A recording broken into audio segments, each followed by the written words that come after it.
Welcome to I-24 News Defense. On the 13th anniversary of September 11th, we're here in a special edition at the World Summit on Global Terror here at the IDC Herzliya. Before we get to our panel of guests today, let's take a look back at that Tuesday morning at 8:46 a.m. when everything changed.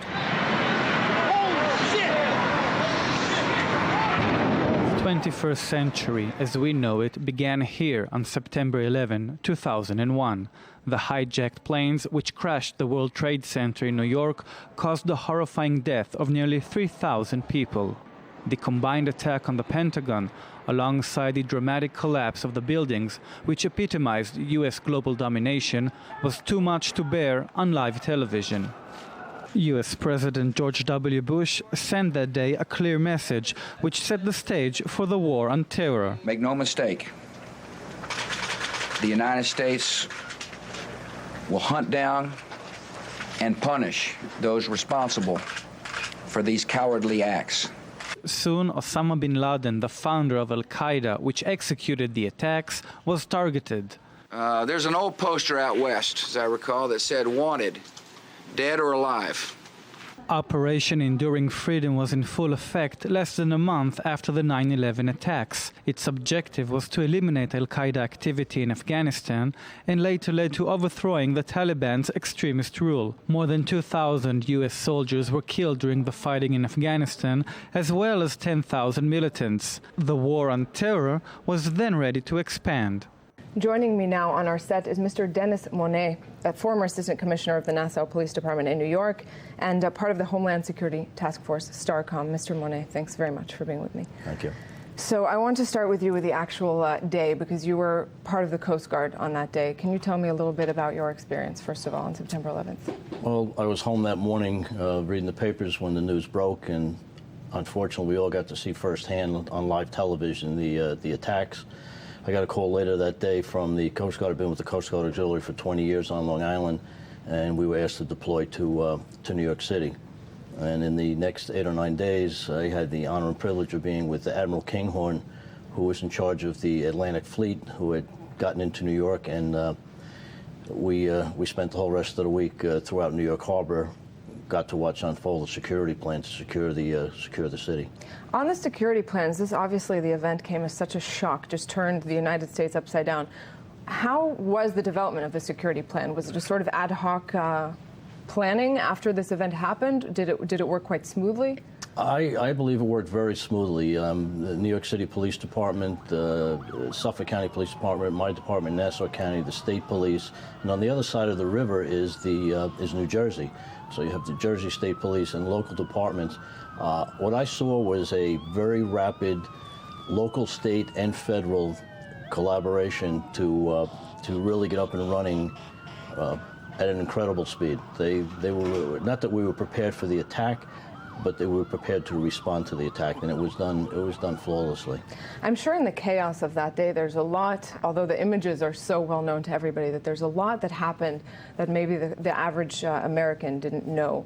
From your perspective, being part of it for those 8 days, what's something that kind of unfolded after September 11th that we might not have heard? Well, as you know, the towers, after they came down, continued to burn, and we were based on the Staten Island side, right across the river, and all through the day and night, even trying to sleep, the rapid deployment of the Coast Guard assets, the police assets, aviation, helicopters, and at the same time, the smoldering, it was lit up. You know, the area down there lost power, as you know.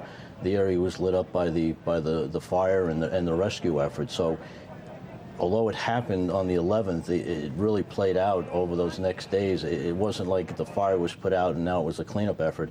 The search and rescue continued for a long time. I don't think anybody in their wildest dream, including myself, ever believed that those towers, you know, when they came down, it was almost surreal that could not happen. Collapse. That they could collapse. And of course, on everybody's mind is what would be the next thing that could happen. As you know, they removed all there was hundreds and hundreds of planes in the air throughout the U.S. and Europe. And everything was stopped. Well, everything was stopped. I actually spoke, the TRACON Center for the FAA is out on Long Island, and a friend of mine was one of the guys at TRACON, and he said we had to get everybody on the ground. They had to deploy military jets. They had to make sure all the planes were armed.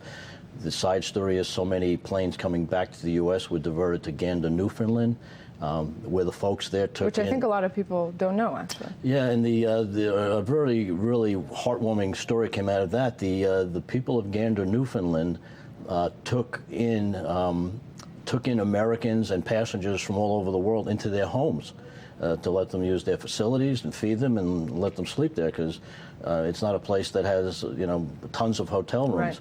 And they just needed to get all those planes on the ground to eliminate any possible threat in the air, and like I said, deploy fighter jets throughout the U.S. We didn't know if L.A. would be next, or Miami, or any other place in the U.S. All things were possible. All things were possible, and the unknown was the most nerve-wracking part of the whole thing. One of the things that maybe the average American remembers most, I certainly remember most after September 11th, is the changes in aviation security. We all know the lines changed, the removing the shoes, the entire security system. Of course, now these full-body scanners.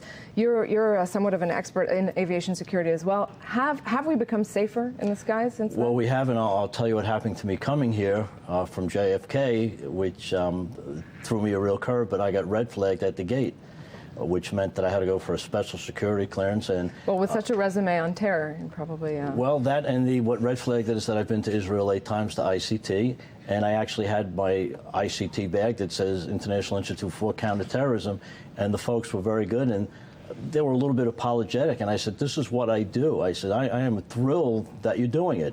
And you get taken out of line, and you have to empty out everything out of your pockets, and they patch every article that you have. Is it smart security?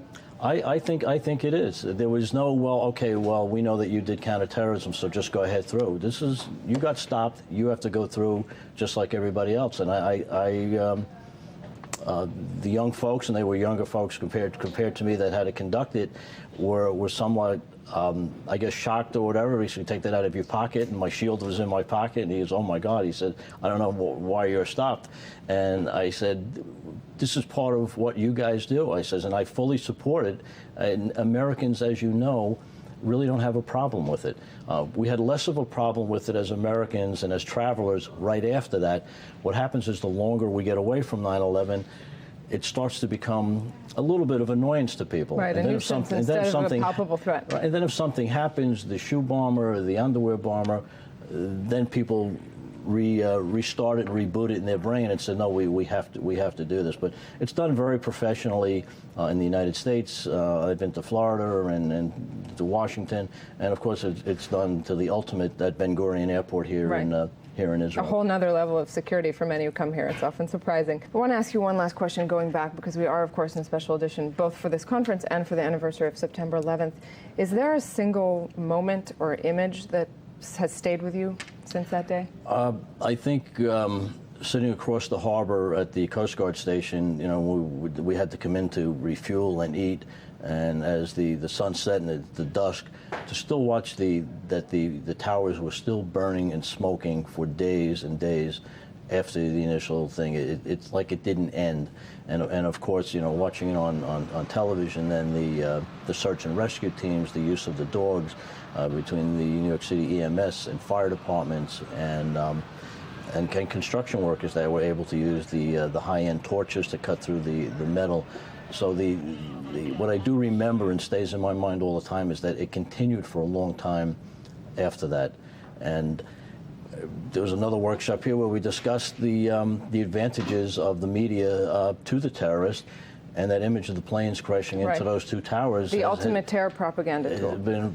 You couldn't buy that kind of advertising for them. And there were postcards made of it after that you can purchase on Ground Zero. And today I did some consulting work down at the New Trade Center back in May, and on the streets the vendors are selling pictures and postcards, and some including the towers, the original towers, and the destruction and everything else, and tourists are buying them. So it's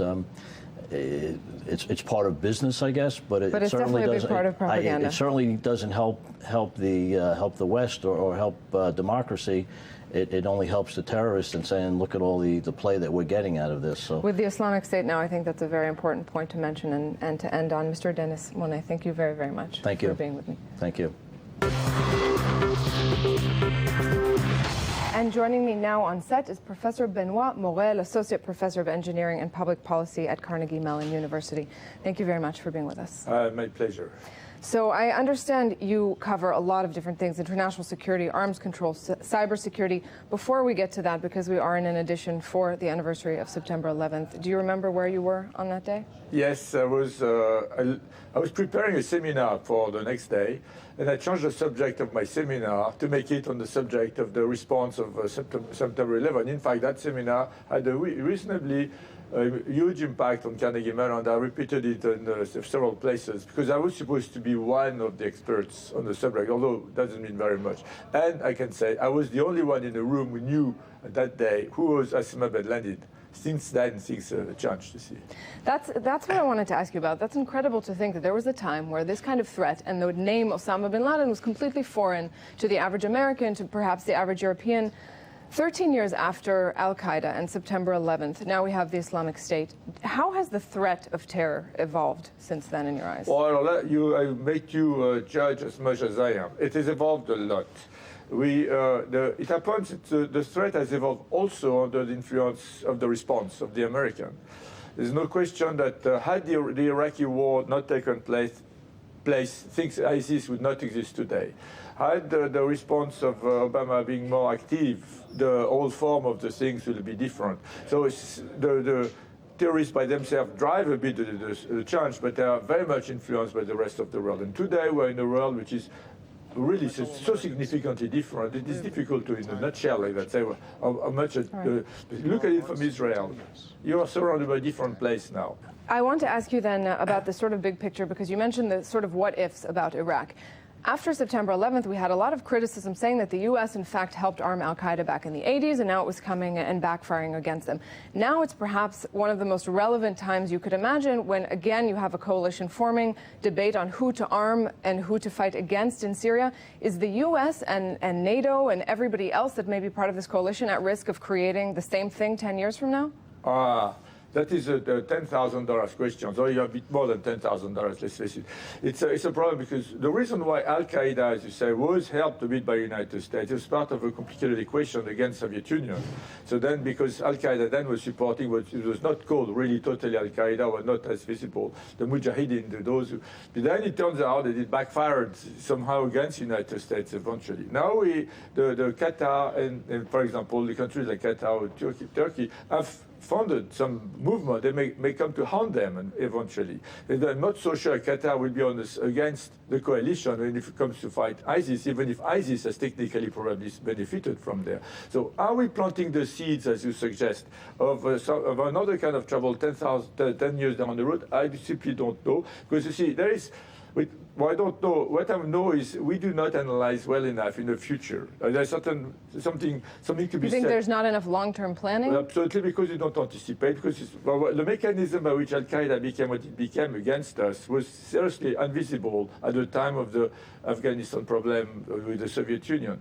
The same way today, the creation of ISIS as a state there was something which was some intelligence evidence is being together a little bit several months ago, or maybe a year ago, but to see, take it 5 years ago, it was completely unthinkable.